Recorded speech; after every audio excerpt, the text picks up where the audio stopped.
Okay, so we have discussed about the reaction of metal with dilute acid. हम लोगों ने previous lecture में ये बात की थी कि जो मेटल्स हैं वो किसी डाइल्यूट एसिड के साथ जब रिएक्शन करती हैं तो क्या होता है ना। मेटल का रिएक्शन जब डाइल्यूट एसिड के साथ होता है तो क्या होता है। तो मैंने आपसे कहा था कि एक तो उस मेटल का सॉल्ट बन जाएगा, जो भी मेटल यहाँ पे है, साथ में हाइड्रोजन गैस लिबरेट होगी, है ना। यानी इस डाइल्यूट एसिड से हाइड्रोजन को मेटल क्या करता है, यानी मेटल जो है हाइड्रोजन को रिप्लेस कर देता है, यही काम होता है। अब लेकिन मैंने आपको एक बात ये कही थी कि जो मेटल्स होती हैं, मेटल में से सभी मेटल हाइड्रोजन को लिबरेट नहीं कर पाती हैं। यानी ऐसी सभी मेटल नहीं हो सकती हैं जो किसी भी एसिड से हाइड्रोजन को रिप्लेस कर दें। तो कुछ मेटल हाइड्रोजन को रिप्लेस करती हैं और कुछ नहीं कर पाती हैं, ठीक है। तो अब क्वेश्चन ये है कि ऐसा क्यों होता है कि कुछ मेटल हाइड्रोजन को लिबरेट करती हैं और कुछ नहीं करती हैं। तो इसका रीजन है मेटल की रिएक्टिविटी। ओके, क्या रीजन है भाई? Reactivity of metal. अब आप कहेंगे ये मेटल की रिएक्टिविटी का क्या मतलब है। ओके, ये मेटल की रिएक्टिविटी का क्या मतलब है। तो आप पहले एक हेडिंग लिख लीजिए कि मेटल की रिएक्टिविटी का क्या मतलब है। तो हेडिंग आपकी हो जाएगी मीनिंग ऑफ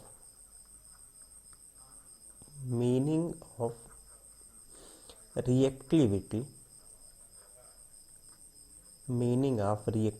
ऑफ मेटल्स, है ना।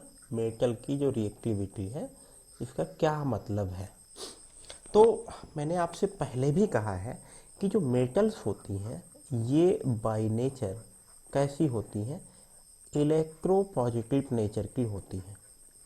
मेटल्स जो हैं वो बाय नेचर कैसी होती हैं, इलेक्ट्रोपॉजिटिव नेचर की होती हैं। इलेक्ट्रोपॉजिटिव नेचर का मतलब है कि जो मेटल्स हैं ये अपने में से कुछ इलेक्ट्रॉन्स बाहर निकाल देती हैं। तो मेटल जितने इलेक्ट्रॉन्स बाहर निकालती हैं उन पे उतना ही पॉजिटिव चार्ज आ जाता है, और इसी नेचर को हम क्या बोलते हैं, इलेक्ट्रोपॉजिटिव नेचर, ठीक है। तो मेटल्स पे क्या होता है, मेटल्स का नेचर इलेक्ट्रोपॉजिटिव होता है। तो इस इलेक्ट्रोपॉजिटिव नेचर की वजह से मेटल अपने इलेक्ट्रॉन्स को रिलीज करती हैं या जो है फ्री कर देती हैं। तो कौन सी मेटल कितना ईजिली इस इलेक्ट्रॉन को या अपने इलेक्ट्रॉन को बाहर फ्री करता है या रिलीज करता है, वही क्या होती है, मेटल की रिएक्टिविटी होती है। तो सपोज करिए कि दो मेटल है, मान लीजिए एक मेटल है M1 और दूसरी मेटल है M2। अब मैं आपसे कहता हूँ कि ये ईजिली इलेक्ट्रॉन को रिलीज करता है जबकि ये ईजिली इलेक्ट्रॉन को रिलीज नहीं करता है। इसके कंपैरिजन में, यहाँ पे बात कंपैरिजन वाइज हो रही है। तो जो मेटल इलेक्ट्रॉन को जितना ईजिली रिलीज करेगा वो उतना ही रिएक्टिव है। Means metal M1 will be more reactive in comparison to metal M2। तो ये हुआ मीनिंग ऑफ रिएक्टिविटी। फिर से क्लियर है, मेटल बाय नेचर इलेक्ट्रोपॉजिटिव होते हैं, मीन्स वो इलेक्ट्रॉन अपने वैलेंस सेल के इलेक्ट्रॉन्स को रिलीज कर देते हैं, ठीक है। तो जो मेटल जितना इजीली इलेक्ट्रॉन को रिलीज करेगा वो उतना ही रिएक्टिव होगा, ठीक है। और अगर दो मेटल हैं तो जो मेटल जितना ज़्यादा इजीली इलेक्ट्रॉन को रिलीज करेगा वो ज़्यादा रिएक्टिव माना जाएगा, और जो मेटल लेस मतलब आसानी से जो है रिलीज नहीं करेगा वो क्या होगा, आपका लेस रिएक्टिव कहा जाएगा। तो meaning of reactivity of metals में आप नोट कर लीजिए, हेडिंग आपके लिए ही रहेगी, याद रखना। तो आप इसे लिखिए, metals are electropositive in nature, metals are electropositive in nature, that is they form cation by releasing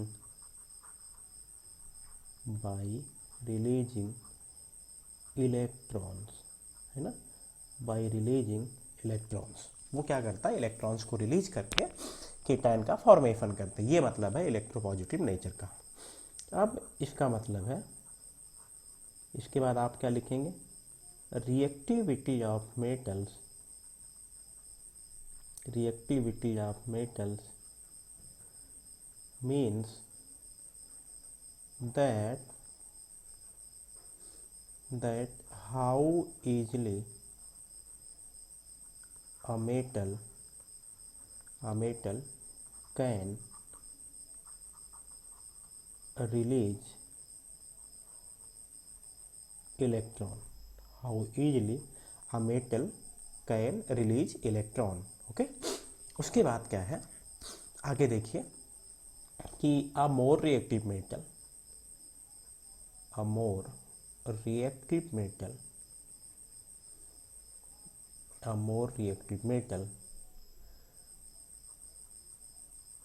releases its electron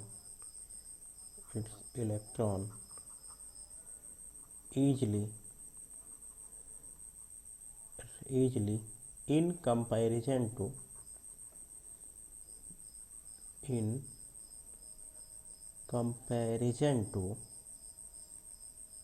less reactive metal, in comparison to less reactive metals।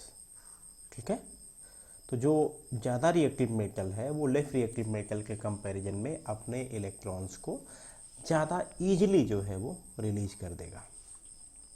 इतनी बात समझ में आई। अब ये तो हुआ रिएक्टिविटी का मतलब। अब आप दूसरी हेडिंग लिखेंगे, रिएक्टिविटी सीरीज। दूसरी बात आप लिखिए, reactivity series of metal, reactivity series of metals. देखो जितनी भी मेटल्स है उनको उनकी रिएक्टिविटी के डिक्रीजिंग ऑर्डर में आप अरेंज करिए, तो आपको एक सीरीज मिल जाएगी। उसी को हम क्या बोलते हैं, रिएक्टिविटी सीरीज। सिंपल है, मेटल्स को उनकी रिएक्टिविटी के डिक्रीजिंग ऑर्डर में अरेंज कर दीजिए, तो आपको क्या मिल जाएगा, एक सीरीज मिलेगी जिसको क्या बोलेंगे, reactivity series of metal. Okay, तो right, when metals are arranged in the decreasing order, ये हालांकि डिक्रीजिंग या इंक्रीजिंग किसी भी ऑर्डर में आप अरेंज करें, बट आपकी बुक में जो टेबल है वो या सीरीज है वो डिक्रीजिंग ऑर्डर में ही है, तो मैं यही लिख दे रहा हूँ। When metals are arranged in the decreasing order of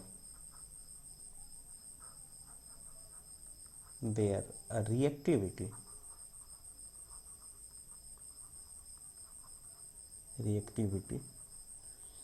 we get a series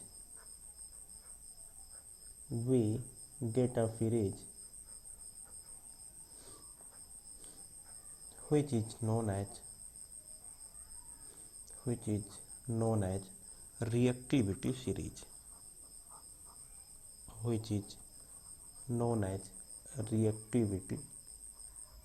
series, okay.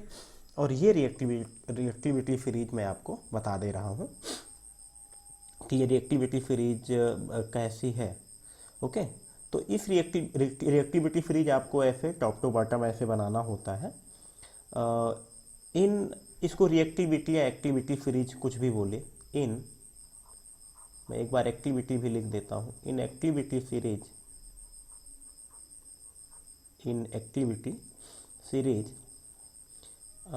Most reactive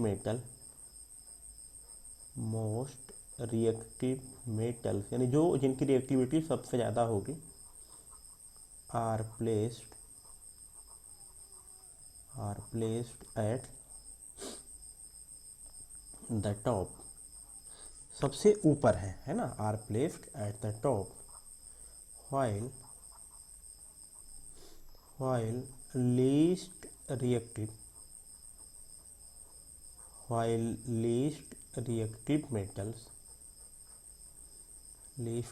metals are placed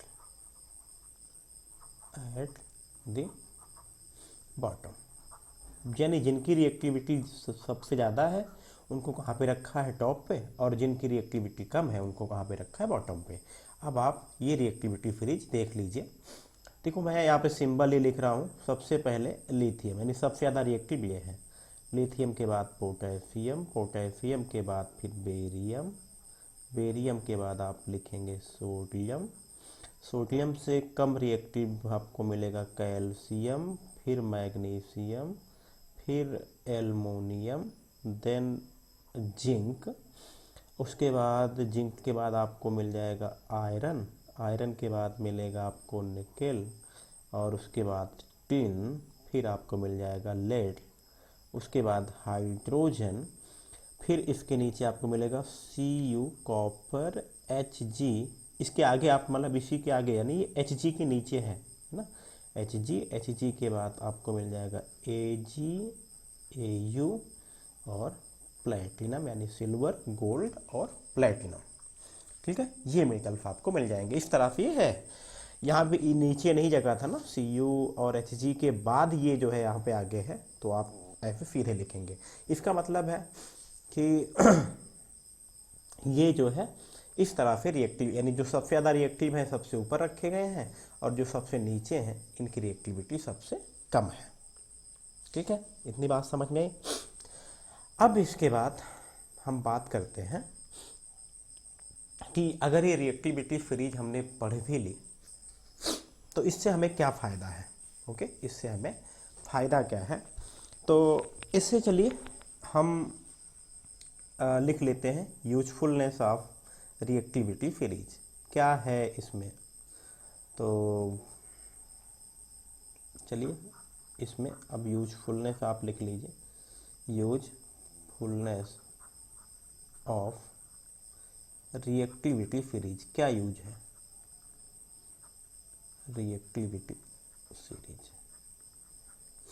देखो रिएक्टिविटी फ्रीज में जो सबसे ऊपर है वो सबसे ज़्यादा रिएक्टिव है, और जो बॉटम में है वो क्या होता है, आपका लीस्ट रिएक्टिव है। ओके, देखो रिएक्टिविटी फ्रीज से क्या क्या इन्फॉर्मेशन या क्या क्या यूज हो सकता है वही। तो इसमें सबसे पहले आप लिख लीजिए the metal which is the metal which is higher in the activity series, in the activity series, the metal which is higher in the activity series is more reactive, उसे क्या माना जाएगा, is more reactive than the other, नहीं जो दूसरे हैं उनसे जो है वो ज़्यादा रिएक्टिव होगा। ये मैं आपको पहले ही बता चुका हूँ। उसके बाद आप दूसरी बात समझिए, दूसरा ये कि वो मेटल जो हाइड्रोजन से ऊपर है वो हाइड्रोजन पे ज़्यादा रिएक्टिव है, और जो हाइड्रोजन पे नीचे है वो हाइड्रोजन पे क्या है, लेस रिएक्टिव है। तो हाइड्रोजन के ऊपर मैंने आपसे कहा ना कुछ मेटल ऐसी हैं जो हाइड्रोजन को रिप्लेस कर देती हैं, तो वो वही मेटल हैं जो रिएक्टिविटी फ्रीज में हाइड्रोजन के ऊपर है। जो हाइड्रोजन पे नीचे है, मान लीजिए हमने कहा ना कि रिएक्टिविटी फ्रीज में कुछ मेटल हाइड्रोजन के ऊपर है, कुछ नीचे है, नीचे का जो है उनका नंबर कम है, उनका नाम मैं लिख दे रहा हूँ Cu, Hg, Ag और Au और प्लेटिनम। तो ये ऐसी मेटल है जो हाइड्रोजन से नीचे है, इसीलिए ये मेटल्स एसिड से हाइड्रोजन को लिबरेट नहीं कर पाती हैं, रिप्लेस नहीं कर पाती हैं। ठीक है, तो दूसरी आप लिख लीजिए मेटल्स या the metals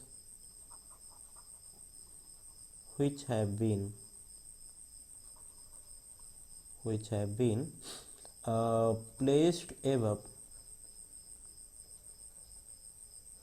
placed above hydrogen, यानी जो हाइड्रोजन के ऊपर है, have been placed above hydrogen, are more reactive than hydrogen, are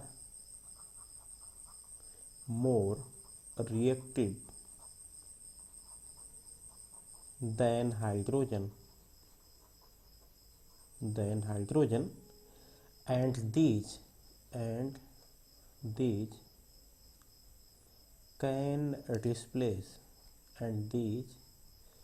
displace,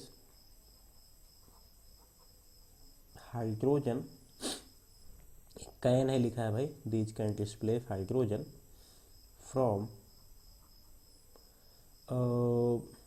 compounds, like water, जैसे ये हाइड्रोजन कहीं भी होगा उसको रिप्लेस करेंगे, लाइक वाटर एंड एसिड। पहले इन दो में ज़्यादा आपने पढ़ा भी है कि वाटर और एसिड से हाइड्रोजन को कुछ मेटल रिप्लेस करते हैं और कुछ नहीं करते हैं, तो वो वही है जो हाइड्रोजन के ऊपर है। नेक्स्ट, अब आप ये अगर कोई हाइड्रोजन से नीचे है तो वो क्या करेगा, वो रिप्लेस नहीं कर पाएगा, है ना। तो ये भी एक इन्फॉर्मेशन है जो रिएक्टिविटी सीरीज से आपको मिलती है। तो आप लिखेंगे the metals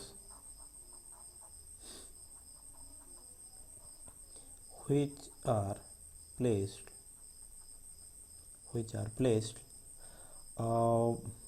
below hydrogen,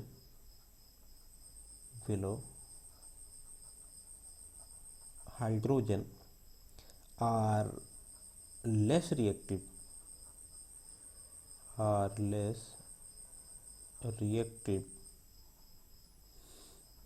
than hydrogen, and these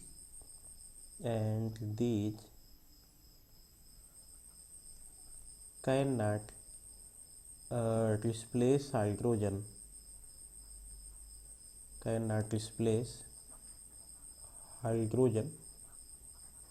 okay. ये हाइड्रोजन को डिस्प्लेस नहीं कर सकते हैं। और फिर आगे वही आप कहाँ से नहीं कर सकते हैं, तो आप चाहें तो यहाँ पे लिख लीजिए फ्रॉम कंपाउंड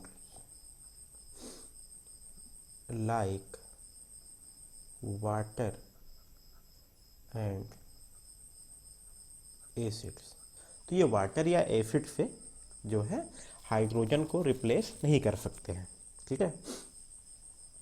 उसके बाद अब बात आती है कि ये डिस्प्लेसमेंट केवल हाइड्रोजन का नहीं है। देखो, रिएक्टिविटी सीरीज में कोई भी मेटल अपने से नीचे वाले किसी भी मेटल को रिप्लेस कर सकता है, लेकिन नीचे वाला वो कभी भी ऊपर वाले को रिप्लेस नहीं कर सकता है, ठीक है। क्योंकि जो ज़्यादा रिएक्टिव है वो अपने से कम रिएक्टिव को रिप्लेस कर देगा। तो नेक्स्ट जो यूजफुलनेस या यूज या इन्फॉर्मेशन आप कह लीजिए, वो आप जो है लिख लीजिए। ए मोर रिएक्टिव मेटल, अब कौन होगी, जो ऊपर है ना। तो यहाँ पे आप ब्रैकेट में लिख लीजिएगा placed higher in activity series. तो a more reactive metal can displace the less reactive metals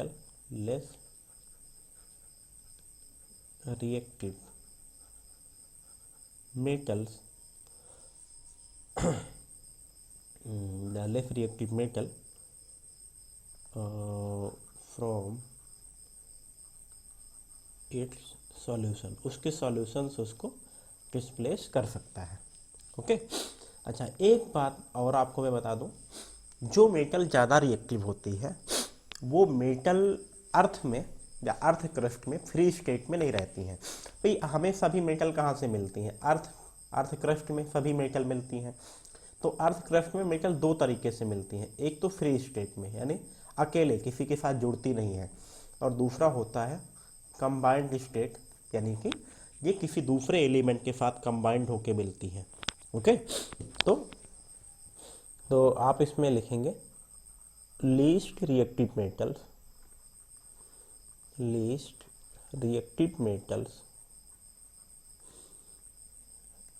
exist in free state in earth crust या फिर नेचर, कुछ भी बोल लीजिए, नेचर में ये फ्री स्टेट में मिलती हैं। ओके, while मोर रिएक्टिव मेटल, यानी जो मोर reactive metal, while more reactive metals, while more reactive metals exist in combined state, combined का मतलब किसी दूसरे के साथ मिलके तब रहना। ठीक है, तो ये होगा इसका यूजफुलनेस। ओके, अच्छा, अब जब आपने रिएक्टिविटी सीरीज आपने पढ़ ली, तो अब एक बात आप और पढ़ लीजिए जो कि यहीं से है। तो आप लिखेंगे reaction of metal, reaction of, जिसका सीधा सीधा लिंक रिएक्टिविटी सीरीज से ही है, reaction of metal with salt solution of other metal, salt solution of other metal. अब भाई देखो, जब एक मेटल किसी दूसरे मेटल के सॉल्ट सॉल्यूशन से रिएक्शन करता है तो उस दूसरी मेटल को रिप्लेस कर देता है, लेकिन कब? जब ये इस मेटल से ज़्यादा रिएक्टिव होगा, और अगर कम रिएक्टिव है तब क्या होगा? तब कोई रिएक्शन नहीं होगा। ओके, तो आप इसमें लिख लीजिए, when a more reactive metal, when a more reactive metal react with, when a more reactive metal react with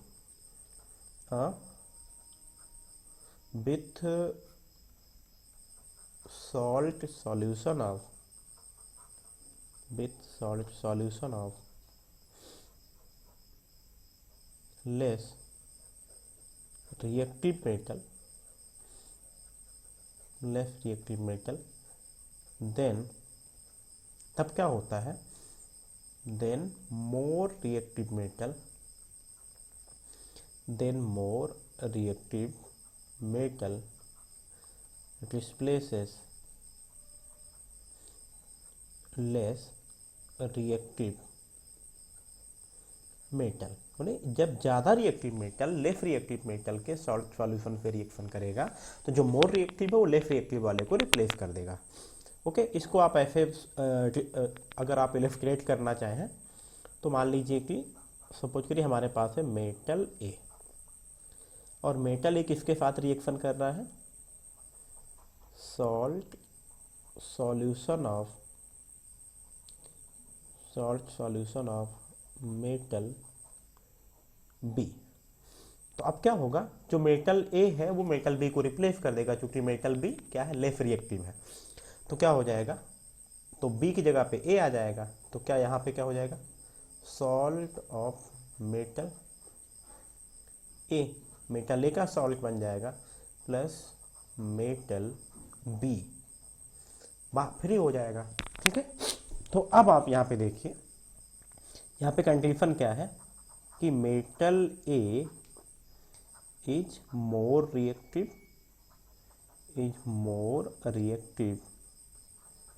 then metal B. जो ऊपर रिएक्शन लिखा है ये तभी होगा जब मेटल ए मेटल बी से ज़्यादा रिएक्टिव हो। एक रियल एग्जांपल हम लेते हैं, जैसे आपका Zn है प्लस CuSO4 है, तो ये क्या होता है? Zn Cu से ज़्यादा रिएक्टिव, आप रिएक्टिविटी सीरीज में देखिए, तो क्या होगा? ये इसको रिप्लेस कर देगा और साथ में Cu। अब एक बात आप याद रखेंगे, जो मेटल रिप्लेस कर रही है, यानी यहाँ पर रिप्लेस करने वाली कौन है? Zn, वो खुद डिजॉल्व होती है, और जो रिप्लेस हो रही है वो सॉलिड के फॉर्म में डिपॉजिट होती है। ये बात समझ पा रहे हैं आप? पहले देखिए, लिख लीजिए, the metal which displaces other is dissolved, वो डिजॉल्व होती है, while the metal which is being displaced, जो डिस्प्लेस हो रही है, इज इज इज डिपॉजिटेड, वो क्या होती है, डिपॉजिट होती है। ठीक है, अब इसको आप ऐसे समझिए, जैसे मान लीजिए कि CuSO4 का सॉल्यूशन है, ये सॉल्यूशन किसका है, CuSO4 का। इसमें जिंक की हम एक रॉड ऐसे मिला दें, जिंक की एक रॉड, तो हमने कहा जिंक इसको रिप्लेस कर रहा Cu को, तो देखो अभी Cu क्या है, सॉल्यूशन में है ना। तो जिंक जब यहाँ आएगा, देखो जो रिप्लेस कर रहा है, तो ये रॉड है ना, यहाँ पे जिंक क्या होगा, वो लगातार सॉल्यूशन में डिजॉल्व होता रहेगा। ठीक है भाई, और जो कॉपर यानी सॉल्यूशन में है वो क्या होगा, लगातार डिपॉजिट होता रहेगा। तो ये बात याद रखें कि जो डिस्प्लेस कर रहा है वो डिजॉल्व होगा, और जो डिस्प्लेस हो रहा है वो डिपॉजिट होगा, सॉलिड के फॉर्म में ऐसे नीचे जमा होता रहेगा। ठीक है, अब एक क्वेश्चन आपसे पूछा जाता है, इसका आंसर आप मुझे भेजेंगे। Can we keep CuSO4 in zinc pot.